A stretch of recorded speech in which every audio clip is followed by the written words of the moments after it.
Oh yeah, summertime. What's better than that delectable delight of frozen fruit goodness, popsicles? Beth and I decided, well, with the kids all coming around soon, we need to do something different. And what better than to come up with a good way to have a popsicle for everybody that's not filled with sugar, not store-bought, and something made with a lot of the fruits we got right here in our own 40.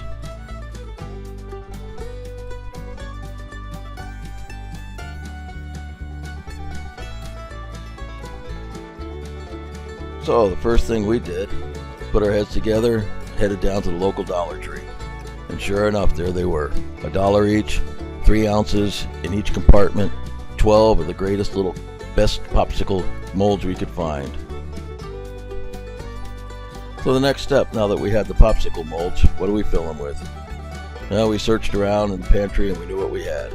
We had kiwis, we had a mango, we had peaches, we had blueberries. I peeled them up and said, well, let's see what we can come up with.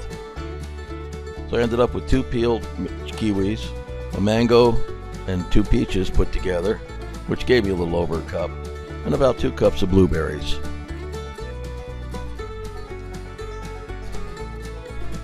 So now that I had those, I figured it's time to get out the good old blender. Now I only use a blender to make margaritas, and I didn't realize they had other buttons on there until I started looking. And sure enough, there's a button that says puree. I said, well, we'll give it a try. See if I can puree these fruits up one at a time, get them poured into the mold, and see what we come up with.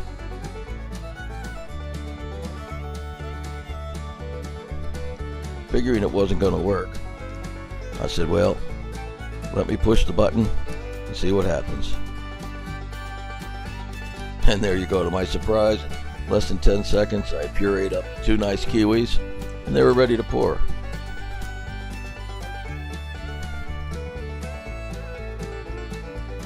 And well, now the biggest problem I had was, how am I going to split that up into 12 different compartments?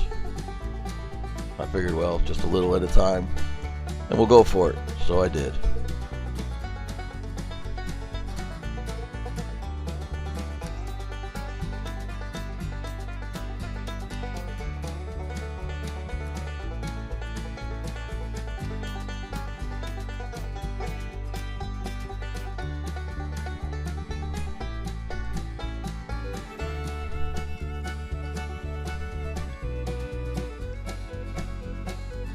After pouring that, grabbed the mango and the peaches, poured them into the blender, and said, no way this is going to puree again. That's way too much fruit. So I put the lid on, hit the button, stood back, and waited to say I was right. Started out slow. I was thinking I was going to win, and then suddenly, there it was, pureed up. Took about 20 seconds, but heck, came out nice.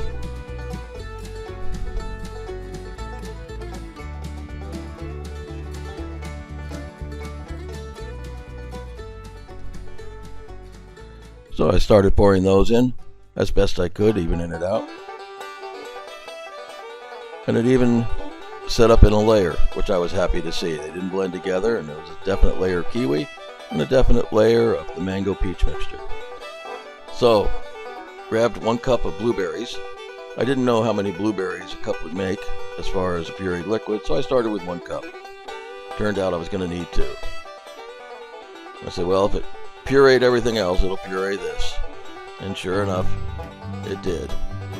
And I was right. It was going to take 2 cups of blueberries. But that's okay.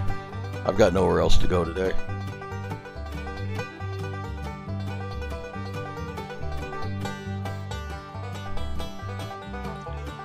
While doing this, I saw I had strawberries, I've got those pineapples. Said you can take just about any fruit, make whatever you want. Here's the 2nd cup of blueberries.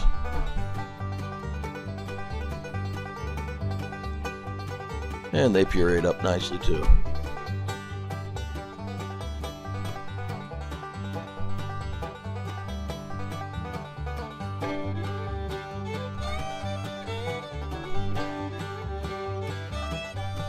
So about the only thing left now, I needed to cap them and then get them out to the freezer. I figured I had about 5 hours till the grandkids got here, and they should be pretty good and frozen by that time. So I carted them off out to the patio to my kegerator freezer, where I've got all my ice mugs. I'm ready for the 4th of July and all my ice cubes. Put them in and waited for the kids to arrive. And I told them, it's fresh fruit. I don't know if they'll like it. Well, guess what? They loved it. I was surprised and I was happy.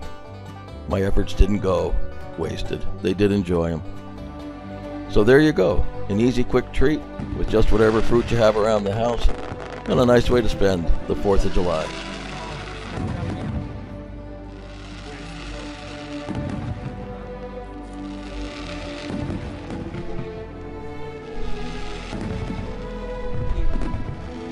Well, Beth and I have been around for almost 70 4th of Julys now.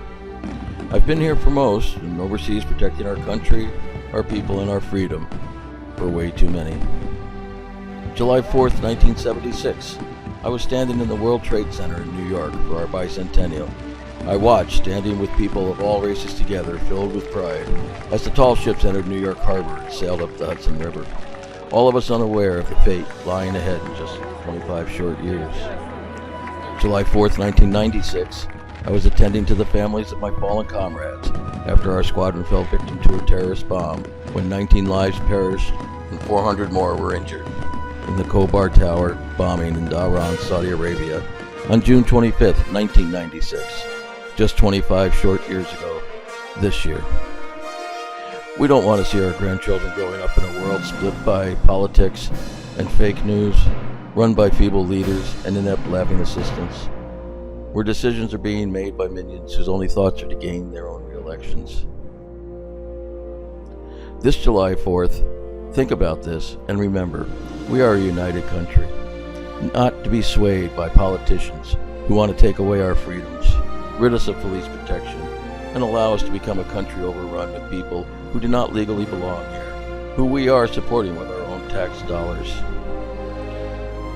As my father and my grandfather defended us during World War II, I am proud to have followed their example, and although saddened over how much I missed here, I regret none of those lost family moments, knowing how I aided in making us a stronger, safer United States of America.